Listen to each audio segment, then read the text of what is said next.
Olá, sejam muito bem-vindos a mais um episódio do podcast Educação do Amanhã.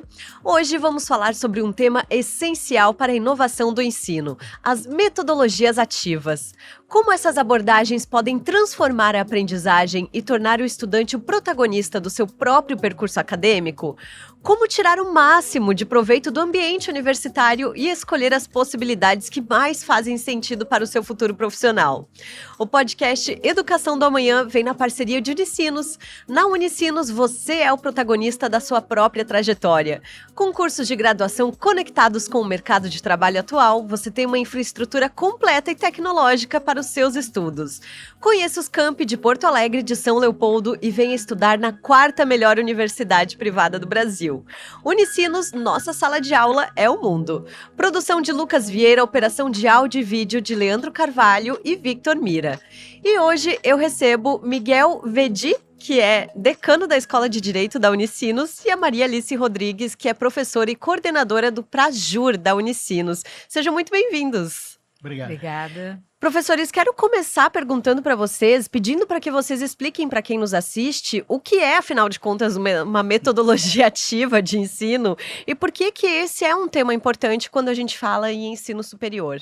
Perfeito. Eu acho que a gente poderia resumir isso em colocar o aluno no centro, né? Transformar o aluno um agente, efetivamente, de centro da aula, né? A minha geração, por exemplo, né, que se formou há 25 anos atrás, o professor ia para uma aula de direito, né, Maria Alice, ia para uma aula e ficava ouvindo o professor falar, né? Imagina nos dias de hoje... Comprava o vademecum daquele tamanho. Exatamente. Ficava ouvindo o professor falar. Então, eram outros tempos. Hoje, o aluno tem que ser o protagonista, né? Então, é fundamental para isso que a gente, desde o princípio, né, desafie o aluno, não é a visualizar já dentro da sala de aula o que ele vai ver lá fora depois. Então, isso é colocar o aluno no centro, né? Que ele enfrente na sala de aula e também fora da sala de aula, questões que ele vai vivenciar depois, por exemplo, na escola de direito, né? Vai vivenciar como delegado, como promotor, como advogado e assim por diante. Então, isso é fundamental, né, para que a gente tenha pessoas hoje com boa formação. Acho que um exemplo bem claro que a gente pode ter nisso, por exemplo,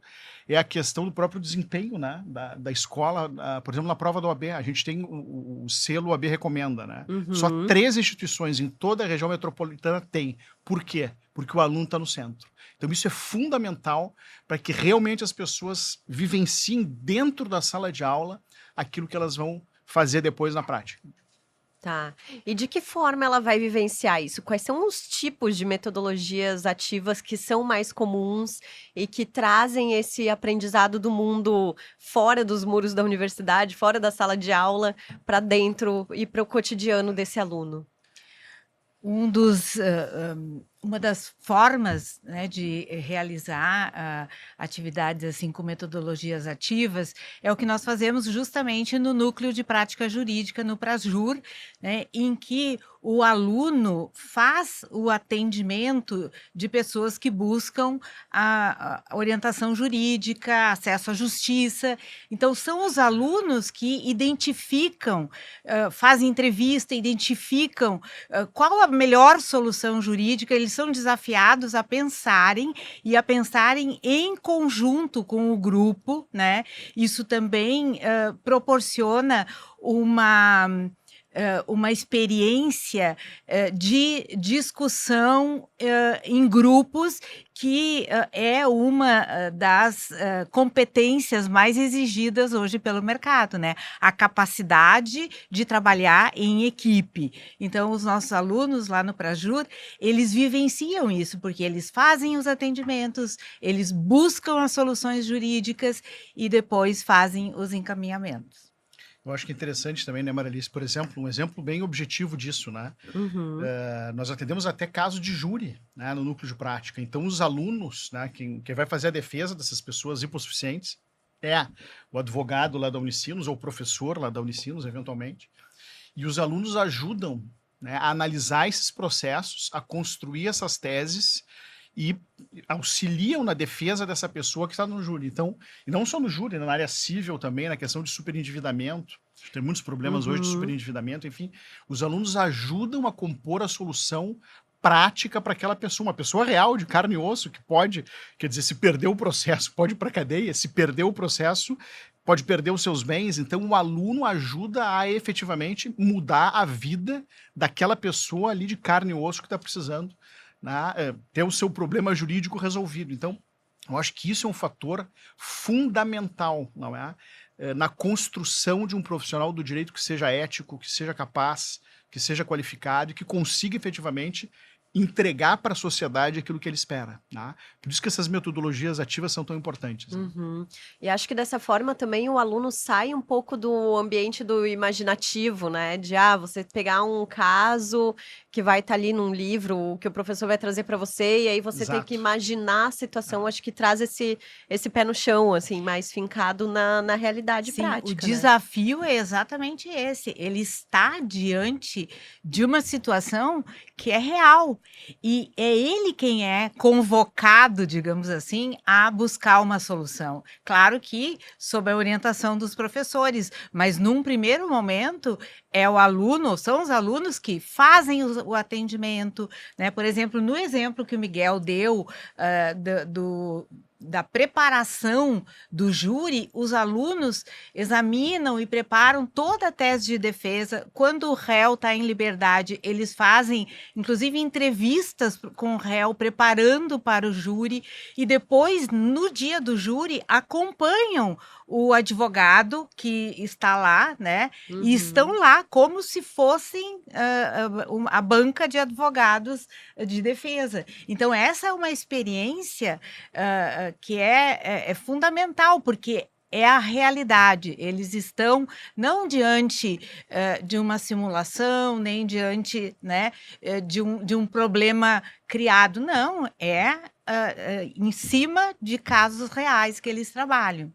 Então, isso muda totalmente a perspectiva do aluno.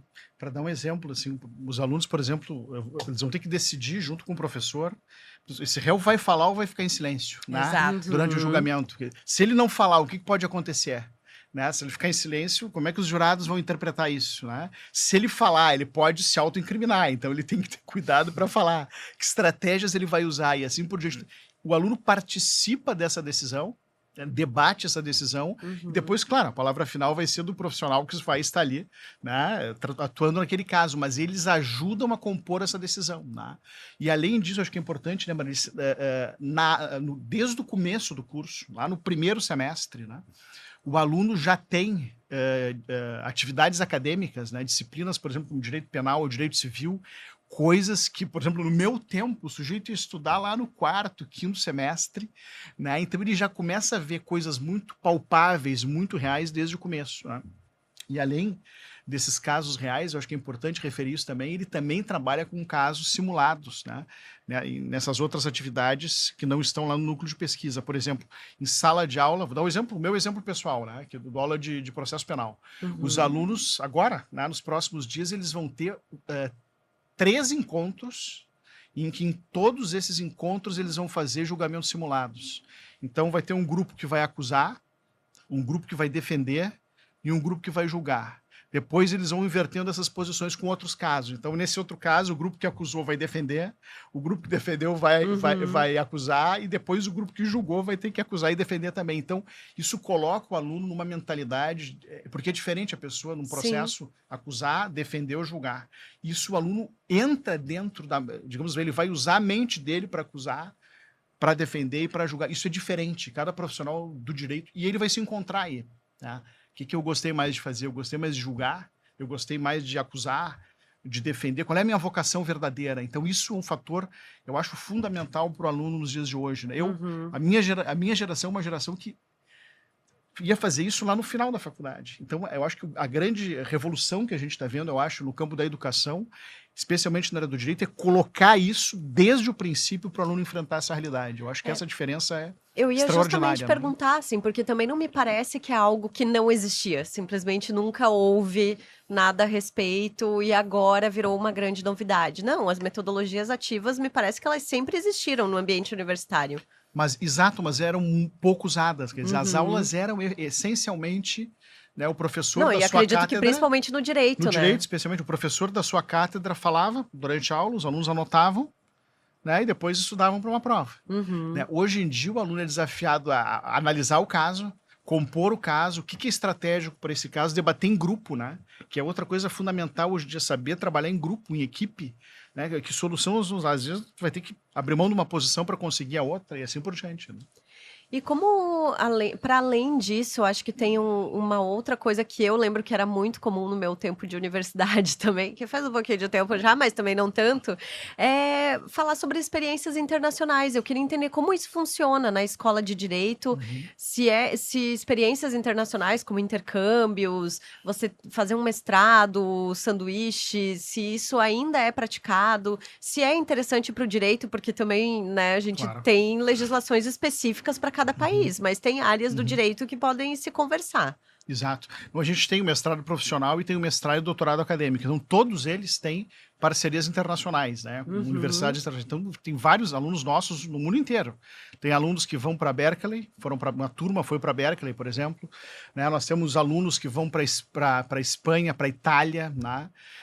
Fazem doutorado sanduíches nas grandes universidades do mundo inteiro, Portugal, enfim, né, nessas grandes universidades. E, além disso, esses alunos, por exemplo, que ainda não estão no mestrado e doutorado, porque, né, são alunos de graduação, por exemplo, eles podem atuar como bolsistas de iniciação científica, auxiliando a pesquisa desse professor que está no mestrado e doutorado. Então, esse aluno lá na graduação, já no começo do curso, ele começa a entrar em contato com pesquisas, né, que vão repercutir depois na prática, na mudança de leis, né, numa série de questões, com professores e mestrandos e doutorandos que estão debatendo no interior e assim por diante. E também tem intercâmbios acadêmicos na graduação, né? Com a viagem eventual de alunos para, enfim, inúmeras vezes a gente já teve para Portugal, né? Para Espanha, né? Para Berkeley, como eu disse. Então, para várias instituições de alta, para Coimbra, por exemplo, né, de alta relevância e que mostra para o aluno também a diferença, né, dele pensar o nosso direito a partir de experiências internacionais e a partir de outras realidades, né, que a gente pode pegar muitas vezes o que é bom lá de outro país e transportar para cá e usar aqui, como a gente tem, né? O exemplo bem claro é a questão que a gente vê hoje, né, Maralice? A questão, tu trabalhas muito a questão de arbitragem, né? A gente tem um time e negociação, enfim, a gente tem um time de arbitragem, por exemplo, dos alunos, tá? Orientado pelos professores, que participou de vários eventos, né, nacionais e até internacionais, com prêmios, enfim. Né, isso é notável. E também uma questão que não tinha, né, Maralice, que é a questão de negociação, né? Negociação era uma coisa que no meu tempo, o sujeito estudava direito para brigar, né? Hoje em dia o sujeito tem que estudar direito para saber negociar também. Tá? Então, a gente tem os casos aí de superendividamento que vocês negociam, enfim, são notáveis. Sim, né? lá no Prajur, por exemplo, nós fazemos um trabalho multidisciplinar, isso é outra coisa também importante, né? Não é só o acadêmico do direito, ele está trabalhando com o acadêmico do serviço social, com o acadêmico da psicologia, então vai ocorrendo essa conversa entre as áreas e um trabalho também de colaboração entre áreas, né? E no projeto Superendividamento, é um projeto de apoio a famílias em situação de superendividamento, é muito interessante, porque é justamente isso que acontece.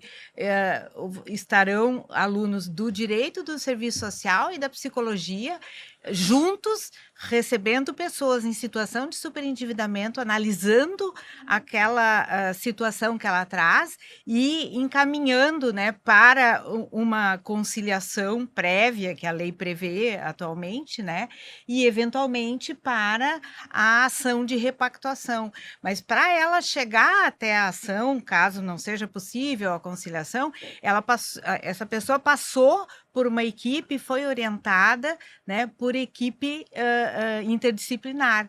Então, e essa também é uma experiência extremamente importante para os alunos perceberem, né, que as situações que surgem são situações que exigem um olhar não só do direito, né, mas tem outras áreas que vão também colaborar para melhorar a vida daquela pessoa que procura, né, para melhorar outros aspectos da sua vida. Então, tanto para as pessoas que procuram o Prajur, e isso é uma coisa importante, né, ou seja, a sociedade está recebendo da universidade um atendimento que é qualificado, que é multidisciplinar, e por outro lado, os alunos estão também vivenciando essa experiência com outras áreas, né? E uma coisa que eu acho interessante, né, Miguel, é que a gente percebe que os alunos estão muito receptivos a serem desafiados nessas novas metodologias, né? Porque a gente sempre fala assim, é necessário uma mudança de paradigma, de superar aquela situação, né, do professor que só fala e o aluno é um ser passivo na sala de aula. Mas os alunos, quando desafiados, quando solicitados a participarem, eles são super receptivos, né? Essa semana eu tenho uma disciplina que é métodos adequados de solução de conflitos, onde a gente justamente trabalha negociação, mediação, arbitragem, né? E aí, na mediação, como as mediações são confidenciais, os alunos não podem participar. Então, nós fizemos uma mediação simulada. Os alunos ficaram 2 horas fazendo a mediação simulada, alguns sendo os mediadores, outros sendo as partes, outros sendo os advogados, e vivenciando, né, a partir dos estudos que eles já tinham feito, como é que ocorrem as mediações e depois toda uma avaliação em cima da atividade. Então, a gente percebe assim que quando desafiados, os alunos aderem a essas novas metodologias, né? E essas metodologias ativas. Perfeito. E quantos atendimentos, em média, para a JUR faz hoje? Pois, no ano de 24, né, que é o relatório que nós temos, foram 11 mil atendimentos. Não 11 mil pessoas, mas 11 mil atendimentos, né, envolvendo, assim, todas as áreas, porque área civil, área penal, mediação, nós também temos no Prajur, né, o projeto de apoio às famílias em situação de superendividamento. Então, em todas essas áreas, 11.255 atendimentos. Que incrível, muito bom. Queria falar também sobre outras. O professor também já mencionou rapidamente sobre isso, mas a gente sempre fala muito sobre soft skills, né? As habilidades que são complementares, não são exatamente algo que está no currículo da universidade, mas que a gente sabe que são muito importantes hoje para o desenvolvimento de uma carreira de sucesso. Como que vocês observam que as metodologias ativas ajudam a contribuir para o desenvolvimento dessas habilidades? Eu acho que como tem muitas atividades acadêmicas optativas, né, de outras áreas, como da gestão, como da economia, enfim, de outras áreas, né, não só do direito, né, e os alunos podem fazer atividades acadêmicas também de outras áreas, por exemplo, psicologia, por exemplo.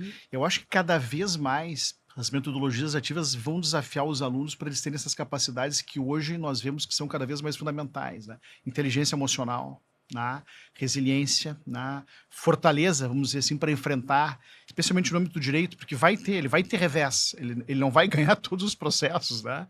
Ele vai perder muitos processos, então tem que ter inteligência emocional, fortaleza, tem que ter a capacidade de, ao enfrentar isso, saber que tem possibilidade, por exemplo, de recorrer, e para fazer isso pode demorar, né? Então ter a capacidade de saber jogar, né, com todo o vigor, né, mas saber que muitas vezes tu vais perder e vai ter que ter um caminho mais longo, por exemplo, para vencer um processo ou para conseguir fazer uma negociação e assim por diante. E para fazer isso, ele vai precisar de habilidades que muitas vezes não são habilidades próprias do direito. E aí essas atividades acadêmicas optativas vão ajudar, né, de todas essas áreas. Quer dizer, por exemplo, ele vai trabalhar uma questão de arbitragem que envolva análise de questões econômicas, ele vai talvez precisar fazer atividades acadêmicas, né, da área de gestão e negócios, né, que vão ajudar a trazer uma solução para aquele caso, ou da área da psicologia, para estudar mais adequadamente como é que eu vou estabelecer essa negociação com uma pessoa, por exemplo, que é uma pessoa muito irritadista, digamos. Eu tenho que ter outra postura, diferente de eu negociar com uma pessoa mais calma, né? Porque senão eu posso romper a negociação. Então, o aluno tem que ter essa capacidade, e essas atividades acadêmicas optativas permitem que ele possa também ir para buscar, não é, esse conhecimento em outras áreas, né? Perfeito. Vocês percebem que há um impacto, assim, qual é o feedback que os alunos trazem para vocês depois de passar por uma mediação simulada, depois de passar por um intercâmbio? Como volta esse aluno depois de passar por alguma metodologia? Eu acho que assim, ativa? o principal, eu acho que o retorno que eu mais gosto dos alunos é quando a gente vê, por exemplo, hoje, né, no corpo docente, por exemplo, ex-alunos, dando aula, ou ex-alunos na magistratura, ex-alunos no Ministério Público, ex-alunos atuando como delegados de polícia, né? Alunos dando aula, por exemplo, né, em outras instituições do país ou até fora do país. Então, eu acho que esse retorno que a gente tem, né, do egresso, eu acho que é o que mais nos satisfaz e é o que é mais impactante para nós, né? Mas, claro, a gente acompanha também esse retorno mais primário do aluno que está na graduação ainda, o que acharam da atividade. A gente tem que medir se essa atividade foi uma atividade bem avaliada ou não foi bem avaliada, então isso tem que ser feito, né? Mas eu acho que o retorno daquelas pessoas, né, especialmente quando vai chegando o final do curso e vai batendo em todo mundo, já é uma saudade, né? Quando a gente está no curso, a gente quer que termine logo. Quando vai chegando o final, a gente parece que não, né, começa a sentir saudade já. Esse retorno dos alunos é fantástico, né? Esse retorno de que eles reconhecem assim o que foi feito, o esforço, né? Nas formaturas, quando a gente vê isso, Sim. é algo que chega a ser comovente até, né? E eu, por exemplo, eu também vou trazer uma outra experiência que tive recentemente, né? Eu sou professora de Direito de Família e aí eu havia sido convidada para trabalhar durante uma manhã com mulheres que fazem o curso de promotoras legais populares lá em São Leopoldo. E era num sábado pela manhã, né? E eu iria tranquilamente, mas aí resolvi desafiar os meus alunos, colocar como um trabalho para eles, eles apresentarem, eles fazerem a apresentação. E num primeiro momento eu achei, vou eu e mais 2, provavelmente, né? E qual não foi minha surpresa? Que quando eu sugeri e falei qual era a atividade, 8 vieram, né? E passaram toda a manhã de sábado com as promotoras, com as mulheres que faziam, né, o curso. E aí o retorno foi assim fenomenal, porque eles disseram assim que primeiro, eles não conheciam esse tipo de atividade na comunidade, e segundo, né, professora, como nós aprendemos hoje com essas mulheres, quer dizer, o aprendizado que vem com a troca, né? E com a troca da percepção da sociedade. Então, eles trouxeram assim um feedback interessantíssimo sobre aquela atividade que eu achei que não iam aderir, porque era um sábado de manhã, né? E fora do horário da disciplina e tudo mais. Então, cada vez mais a gente percebe isso, né? Eles têm e gostam dessa possibilidade já de ir vivenciando uma certa atuação, porque ali eles foram desafiados, eles que apresentaram, eles que falaram, então várias habilidades já eles tiveram que desenvolver naquele momento. Uma delas me disse, professora, eu nunca falei em público assim, dessa forma, eu fiquei nervosíssima, porque eu nunca tinha falado assim para uma plateia assim tão qualificada, sempre só falei em sala de aula, e aí foi uma experiência bárbara em todos os sentidos, entende? Então, esse feedback, ele vem, né, sempre de uma forma muito positiva. Que incrível!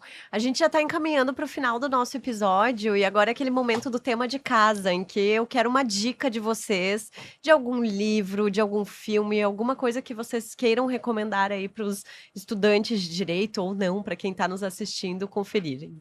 Eu vou dar então uma indicação de um livro e de uma série, né? Ótimo. O livro A Defesa Tem a Palavra, né? Um livro que foi escrito pelo Evandro Lins e Silva, um caso muito polêmico do Brasil. Né? O caso Dock Street, né? Que é um livro muito polêmico, caso muito polêmico, né? E o livro dele conta como ele fez aquela defesa, né? Então foi talvez, eu acho que o último júri que ele tenha feito, né? Então A Defesa Tem a Palavra, do Evandro Lins e Silva, né? E eu sugiro uma série muito interessante sobre a advocacia, claro, não é do Brasil, mas mostra muito dessa psicologia da advocacia, dos casos criminais que os juízes, os julgadores, os promotores, os advogados enfrentam, a polícia também, que é o Povo contra O.J. Simpson, né? Uma série Baita que série. é uma bela série e bem interessante sobre um caso também rumoroso, né? Nos Estados Unidos. É muito bom. Mas eu vou ter que aproveitar e indicar o podcast Praia dos Ossos, que fala sobre o caso Dock Street, Exato, trazendo uma verdade. outra visão, né? Sobre Exato, como claro. era considerado o crime, o preconceito que uma mulher é interessante. sofria. Como é que naquele tempo se aprovou, É uma defesa que é feita numa cidade, claro, do interior do Rio, mas Uhum. como é que se aceitava aquela tese, entendeu? Por isso que é Isso. interessante ler, né? Era a tese de legítima defesa É, da honra, da honra, né? tese que exatamente. hoje- Muito bom. E você, professora? Bem, eu vou trazer assim duas indicações, né? Uma é uma obra que se chama Lendo Lolita em Teherã, que é de uma professora universitária, né, de Teherã, que agora mora nos Estados Unidos, em que ela mostra como as mulheres resistiram, né, como um grupo de mulheres resistiram a toda aquela opressão, inclusive ela, né, que aconteceu no Irã na época, né, da Revolução, em que ela mesma perdeu a possibilidade de lecionar na universidade, Uhum. né? E como essas mulheres fizeram uma resistência a partir da literatura, lendo obras e se fortalecendo, né, enquanto grupo de mulheres para resistir a tudo que elas estavam passando. Então, eu acho uma obra bárbara, assim, que nos mostra todas as possibilidades que às vezes a gente não observa, né? E porque também tem, né, sempre uma relação entre direito e literatura. Eu sempre procuro trazer para os meus alunos, né, como isso, como a gente consegue fazer essa relação. Então, por exemplo, eu sou professora de Direito de Família também. Quando eu trabalho paternidade, eu sempre sugiro leiam Dom Casmurro, Aquela eterna dúvida. porque, né, é perfeito para essas questões que a gente analisa aqui.